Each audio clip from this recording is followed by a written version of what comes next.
Good old orbit routes. All right, dude. I want to talk about Jeremiah Smith because he said that he does not. He didn't go to the recovery room one time in his first 2 years at Ohio State. That's wild. Yeah. Honestly, I mean, without being too dramatic, kind of coaching malpractice, like that's your position coach's job. I was a young player to force you. Like there's no option here.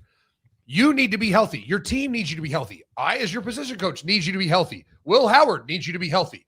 Like this is it's not only selfishly you should be doing what they call prehab, getting the cold tub, getting in the hot tub, getting massages, getting all those things. It's preventative, right? You're trying to keep your body at peak condition. And I think it's malpractice by everyone, Ryan Day, Mickey Marotti, and Brian Hartline. I know the kid's talented. Don't you want the talent on the field? Yeah. And to feel his very best? So there is a beat behind it. So this might just be only for the live audience. We might trim it out later, depending on how YouTube feels about us today. But this was this full answer. And I'm really curious your thoughts. Yeah, let's hear it. Taking care of my body more. That's something I didn't do really good my freshman year and my sophomore year. Just getting into a routine for real.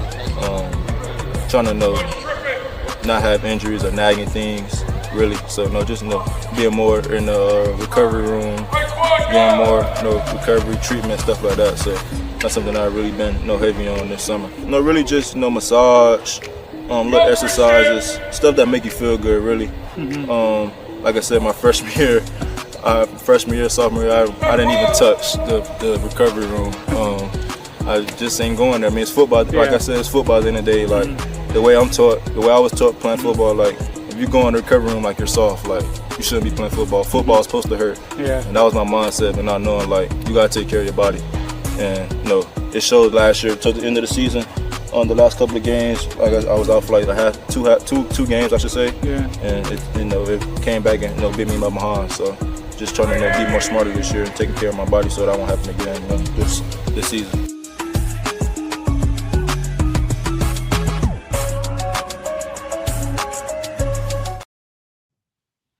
Makes sense. South Florida kid, right?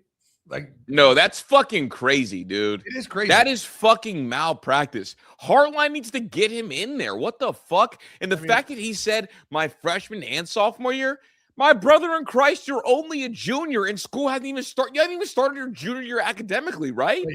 You haven't even really started doing it yet. No, like your sophomore year was you are going into your junior year. Yeah. I mean, it's like I said, that's a non-negotiable. As a receiver coach for 14 years, it's a non-negotiable. And you know what? Some of the kids don't like it.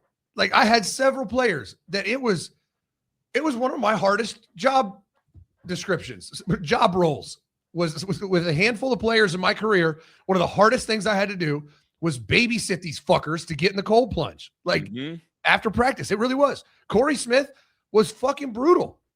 I would have to like he would try to sneak away, hide. Like when he'd get in, if I turned, he would get out. Like it was just some players don't like it. I don't care. It's like a parent. It's like a kid that wants to play in the street.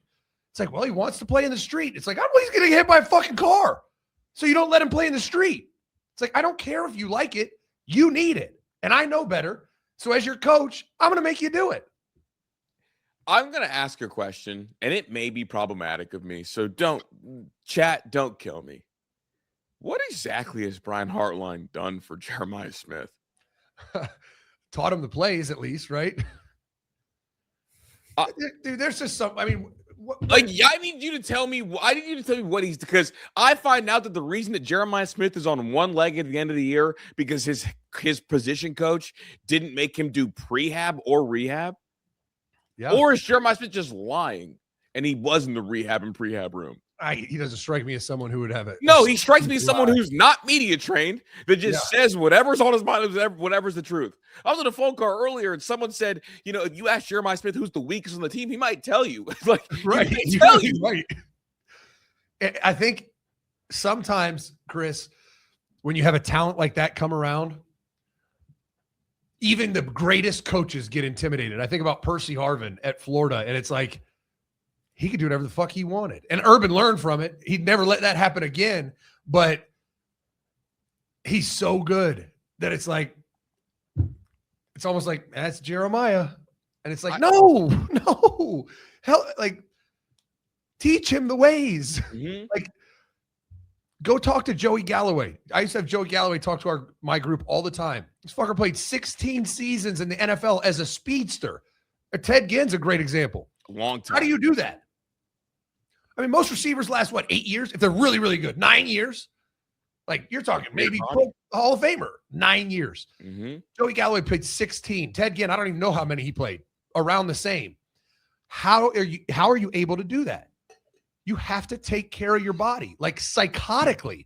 The fuel you put in. Joey Galloway never had a drink of alcohol, eats well, still right now is running fucking 100 meter sprints, and like he took care of his body, and his body was his temple, right? It was his moneymaker, and that's it's like a lot like LeBron. Yeah, like no. What's the number? How much did LeBron spend a year on his body, Pat? It's like something ridiculous. I'll have to look it up, but yeah, it's fucking ridiculous. Yeah, and everything he does, right? He goes in and puts a full workout in before a game. Like, who does that? Well, the science and his team have told him, and they've analyzed it, and they said, hey, this is the way to, one, be healthy, not pull a hamstring in the game, right? And also be at your peak. LeBron spends about $1.5 million per year on body maintenance. Insane. 1.5 million. And those are the things when you get someone like Jeremiah that maybe doesn't want to do it. His talent is so great that it's hard to be like an asshole to him, I guess. Maybe that's what it is. You have to use those examples. Like, dude, look what LeBron James does. Like, LeBron James is the best basketball player right now playing, or maybe not now, but in his prime. Best player ever. We can. No, I mean, he's not. He's third, but that's. I was just gonna let him work in and out of it, Pat. He knows. It's all right. I get it. You get your dick hard for LeBron. It's okay. Every day. You use those examples. Like, all right, you think you're the greatest ever, greatest receiver ever. Well, here's LeBron James. Here's what he does. So don't you think you should take a page from his playbook? Like, he's also fucking I'm 42, so he's 41, or he might be my age. He might be 42. I don't know. Like, that's it's still playing the sport. Maybe not at a high level, but he's playing still. It's a high level. I mean, he's kind of a washed up version of himself. Never. Not very good, but still playing. Anyway, back to Jeremiah Smith. You know what? Am I allowed to have 48 hours to be grumpy with Brian Hartline? Sure. Because like when I think about it, not only did he was the offensive coordinator on a team that had Bryce Underwood throw more deep shots than Julian Sand. He also, I don't know if he prehabbed or rehabbed with JSN, but he definitely forgot the fucking snap count when JSN came back. Mm-hmm. Or somebody did. And he lost a hamstring that cost us a natty, right? Yeah. And then you find out that Jeremiah Smith is not doing anything. And for Jeremiah Smith, the funniest thing about that whole clip, dog, not funny, but the point that I noticed about that clip, it's not a work ethic thing.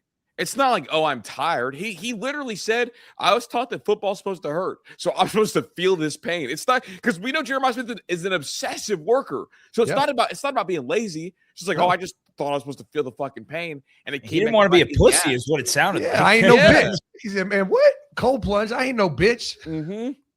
Hey, that's that South Florida dog, But still. And at the end of the year, on it's an endearing quality. Like in recruiting, I want to know this kid never goes to the trainer. I'm like, hell yeah, that's going to change. But I love that. You know what I mean? Like it's a great quality to have. And in recruiting, you look for kids like that. You don't want some kid that goes to the fucking training room in high school every day. Why?